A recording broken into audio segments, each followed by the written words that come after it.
look at the chandeliers while we wait. This is how loud it should be in here. Once you come to a complete stop, you may rejoin the land of the living.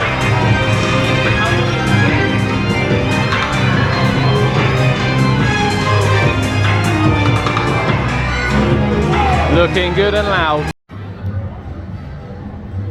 It's the first time we've seen Scorpion Express in a while, and it is still on the track, and it is definitely growing, shall we say. It's growing.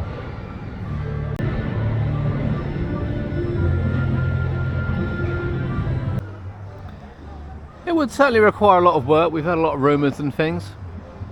The initial thought was that it was retesting. We do understand what the problem is. It's whether or not they want to put the money in to fix it. As far as we were aware, they were going to, but I guess time will tell. They certainly don't seem to be in a rush to do it. Line-up's quite good though at Chessington. There's a strong amount of rides at the moment, so no rush, no rush.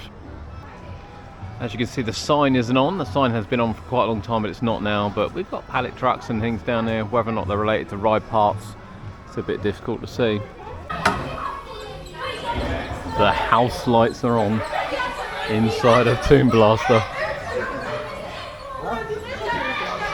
I have to say, I don't think I've been on there with the house lights on. I think this is a new one for me. Ooh.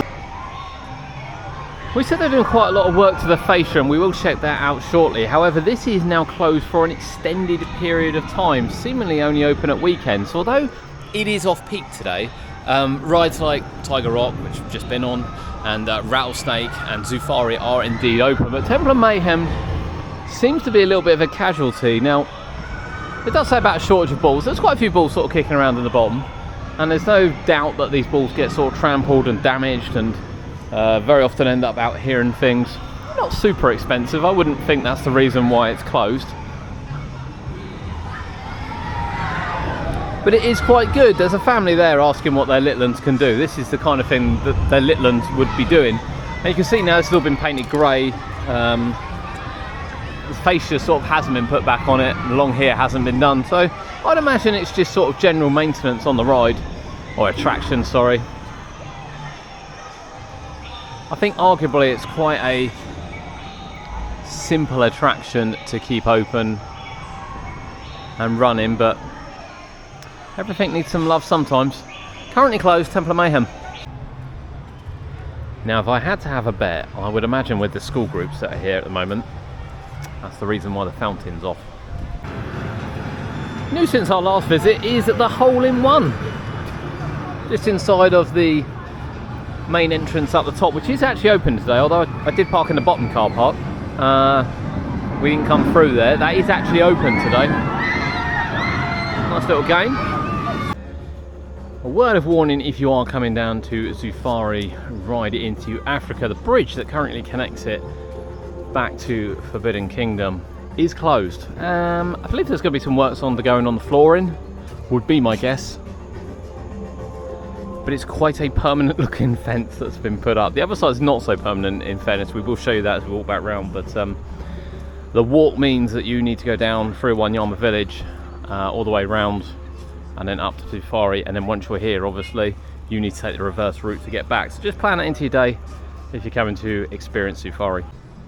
Park is fairly busy today. There is no one here at Zufari. So we're going to give it a ride and just check out whether some of the effects are working, particularly in the cave.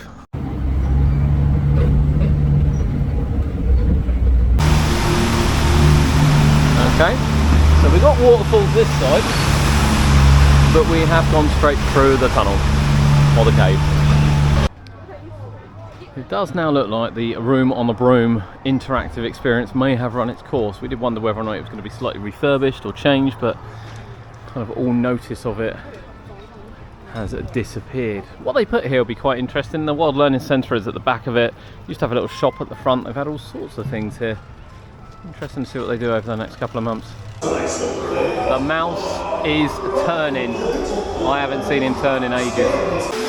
We don't have a screen quite yet though. I think it's projecting, but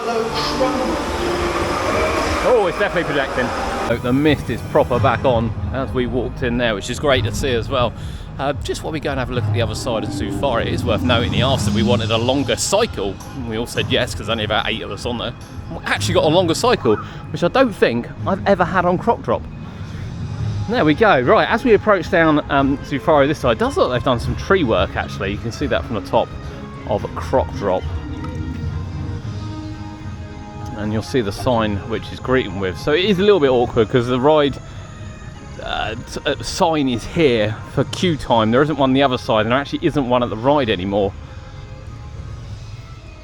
And it tells you the detour you've got to have. Now, if you want to go on Zufari, it is quite a detour, so please bear in mind if you do want to go there, put it in with your zoo day, as you will have to walk around to get on it. Currently, it's closed up. Last time we were here, we had temporary barriers up. We now have more permanent ones. I think it's probably to stop people banging the glass while they've not been looking too good. But yeah, fairly permanent. Interesting to see what it looks like around the corner. Also been blocked off across this one, and I would suspect when we get around the other side it's going to be very much the same. So yeah, it stops people banging on the glass and disturbing them. Not sure whether it's going to be permanent or temporary. We finish off at the Summer Festival, brand new for 2024. Live music, silent disco, foam party, festival bites and more. Running from the 20th of July to the 1st September. If you're coming at the moment, Gruffalo celebration's on. You can enjoy the Gruffalo celebration right the way to the 19th of July.